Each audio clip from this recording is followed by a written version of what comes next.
এই যে সমস্ত পুলিশরা যাচ্ছে না মসজিদে মাইক নামিয়ে দিচ্ছে, আপনারা তাদের নির্দিষ্টভাবে চিহ্নিত করুন, তারপর ওদের বিরুদ্ধে আইনি ব্যবস্থা আমি নেব। কে বলেছে গণতান্ত্রিক রাষ্ট্র? ভারতবর্ষ হচ্ছে সনাতনী গৈরিক রাষ্ট্র। গণতান্ত্রিক রাষ্ট্র তো নেই, ওরা তো সংবিধান পড়েনি তো।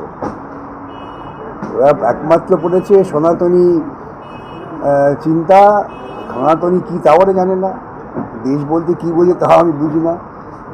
ওরা চায় সব জায়গায় গাঁদা ফুল থাকুক, ওরা গোলাপ চায় না, রজনীগন্ধা চায় না, বেল ফুল চায় না, গাঁদা ফুল থাকুক, সেই জন্য এসব করছে। ভারতবর্ষের বুকে মোদীর নেতৃত্বে, শুভেন্দুবাবুর নেতৃত্বে হিন্দু রাষ্ট্র প্রতিষ্ঠা হবে। সেখানে হিন্দু ছাড়া অন্য কেউ থাকতে পারবে না, সবাইকে আবার তাড়িয়ে ছাড়বে, ওটাই পরিকল্পনা। এই যে সমস্ত পুলিশরা যাচ্ছে না মসজিদে মাইক নামিয়ে দিচ্ছে, আপনারা তাদের নির্দিষ্টভাবে চিহ্নিত করুন, তারপর ওদের বিরুদ্ধে আইনি ব্যবস্থা আমি নেব। স্যার, কোনো নোটিশ ছাড়াই দেখা যাচ্ছে যে মসজিদে মাইক খোলা হচ্ছে। সেটাই বলছি তো, যে আপনারা নির্দিষ্ট করে চিহ্নিত করুন যে কোন পুলিশ অফিসার বিনা নোটিশে গিয়ে মাইক নামাচ্ছেন, তো ছবি তুলে রাখুন। তারপর সেই পুলিশ অফিসারকে আমি নিঃসন্দেহে ওই জেলের খানিতে লাগিয়ে দেবো। শুধু মুসলিম কেন, ওরা খ্রিস্টানদের ওপর আক্রমণ করছে, দলিতদের ওপর আক্রমণ করছে। ওরা তো সনাতনী হিন্দু না, ওরা তো ভারতবর্ষের সংবিধানটা পাওয়ার জন্য যে লড়াই, সেই লড়াইয়ে ছিল না। ওরা বুঝবে কী করে মর্ম? এই মর্ম উপলব্ধি করার মতো সামর্থ্য ওদের নেই, সেই জন্য ওরা এই ধরনের ক্ষমতায় 5 বছরে গুন্ডামি করছে। আগে 15 বছর মমতা গুন্ডামি করেছে, এখন কি পরিণতি হয়েছে মমতা দেখতে পাচ্ছেন। এই শুভেন্দুবাবুর পরিণতি তার থেকেও খারাপ হবে। পুলিশ তাহলে কাদের ইশারায় বা কাদের অঙ্গুলি হলে তারা যাচ্ছে, বা সাহস কোথায় থেকে পাচ্ছে? সেই জন্যই তো বলছি, ওদের সাহসটা ঠিক প্রত্যেকে পেয়েছেন ধরার জন্য। যে সমস্ত পুলিশ অফিসাররা তারা জোর করে মাইক নামিয়ে দিচ্ছেন, আপনারা তাদের চিহ্নিত করুন, তাদের বিরুদ্ধে নির্দিষ্ট ব্যবস্থা নেওয়া যাবে। ভারতবর্ষের সংবিধানের ঊর্ধ্বে কেউ নয়, সবাই সংবিধান দ্বারা পরিচালিত। শুধু নওশাদ কেন, আমার কাছে তো সারাদিনে কত ফোন আসছে বিভিন্ন প্রান্ত থেকে। তাদের প্রত্যেককেই বলেছি যে আপনারা আপনাদের ধর্ম আচরণ পালন করুন নিয়ম মেনে, কেউ নিয়ম ভাঙবেন না। আমাদের দূষণ নিয়ন্ত্রণ পর্ষদের কতগুলো নিয়ম আছে, আমাদের হাইকোর্টের রায়ও আছে যে শব্দ মাত্রা কত অবধি থাকতে পারে, সেটা মেনে চলুন। তারপরেও যদি কেউ আপনাদের মাইক টেক নিয়ে যায়, তার বিরুদ্ধে যৌথভাবে ব্যবস্থা নিন।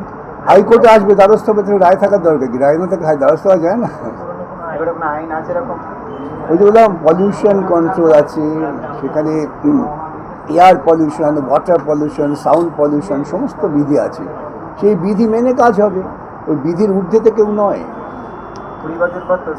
পশ্চিমবঙ্গে এসে তিনি একটা বিতর্ক বক্তব্য, আমি ওকে নিয়ে কোনো মন্তব্যই করবো না। বললাম তো, ওকে নিয়ে মন্তব্য, ওকে নিয়ে এসছি তো এইসব কথা বলাবার জন্য। এইসব কথা বলাবার জন্য নিয়ে এসছে, যাতে হিন্দু মৌলবাদীরা তারা সাধারণ মুসলিমদের বিরুদ্ধে অস্ত্র হিসেবে কাজে লাগাতে পারে। যদিও হিন্দু মৌলবাদী আর মুসলিম মৌলবাদী তারা একসঙ্গে বসে কিন্তু বিরিয়ানি খায়, কিন্তু গরিব সাধারণ ধর্মপ্রাণ মানুষদের উপর জুলুম করে। বিজেপি সাংসদ রাহুল সিংহা বলছে যে আজান বন্ধ করে দেওয়া হচ্ছে বা মাইক খুলে দেওয়া হচ্ছে, ভালো কাজ করা হচ্ছে, ভোরবেলা মানুষের ডিস্টার্ব হয়। ভোরবেলা মানুষের ডিস্টার্ব হয়? সকালবেলা গান শুনলে ডিস্টার্ব হয়? আজানে তো একটা সুর আছে। তাহলে এবার আমি যদি পাল্টা মামলা করি যে দুর্গাপূজায় কোথাও মাইক দেওয়া যাবে না, কাওয়াড়া যাত্রায় মাইক দেওয়া যাবে না, হরি সংকীর্তনে মাইক দেওয়া যাবে না, কোথায় যাবেন? সুতরাং কিছু করার আগে, কিছু বলার আগে ভারতবর্ষের সমস্ত মানুষের যে মর্যাদা, যেটা আমাদের সংবিধান বারে বারে উল্লেখ করছে, সেটাকে মান্যতা দিন। স্বাস্থ্যমন্ত্রী বলেছেন যে দুর্গাপুজো বা ঈদের সময় যে 2-1 দিন মাইক বাজে এটা কোনো ব্যাপার নয়, এটা বাজতেই পারে, কিন্তু প্রত্যেক দিন দিনে 5 বার আজান বাজবে, সেটা তো কী হয়েছে? দিনে প্রত্যেক দিন আজানের যদি আজানটা আমি দেখেছি 2-3 মিনিট বোধহয় থাকে, তাতে কী অসুবিধা হয়? তার থেকে অনেক বেশি আওয়াজ হয় গাড়ির, সে গাড়ির কলরব, তার থেকে কি মাইকে আজানের ডাকটা খুব বেশি হয়, তীব্র হয়? তা নয়। সুতরাং এসব কথা বলে লাভটা কি? দেশটাকে ওরা কি ঐক্যবদ্ধ রাখতে চায় না দেশটাকে ওরা বিভাজন করতে চায়? আরএসএস মুসলিম লীগ মিলে ভারতবর্ষের বিভাজন করেছিল, আবার আরএসএস সেই পুরনো কায়দায় ফিরে যেতে চায়। আর কি রিপাবলিক বাংলা একজন পপুলার সাংবাদিক মহিউররঞ্জন ঘোষ তিনি রিপাবলিক বাংলা ছেড়ে দিয়েছে। এইসব ব্যাপারে আমার জিজ্ঞেস করবো না, কে কোথায় জুড়লো কে কোথায় ছাড়লো। বাকিপুরে দেখা গেল বিজেপির একটা স্ট্রং বিধানসভায়, সেখানে প্রশান্ত কিশোর তিনি জিতে গিয়েছেন নির্বাচনে। জিতেছেন, মানুষ তার মতামত পরিবর্তন করছে, মানুষ তো অভিজ্ঞতার মধ্যে দিয়ে শেখে, সেজন্যই মানুষ তার মত পাল্টায়।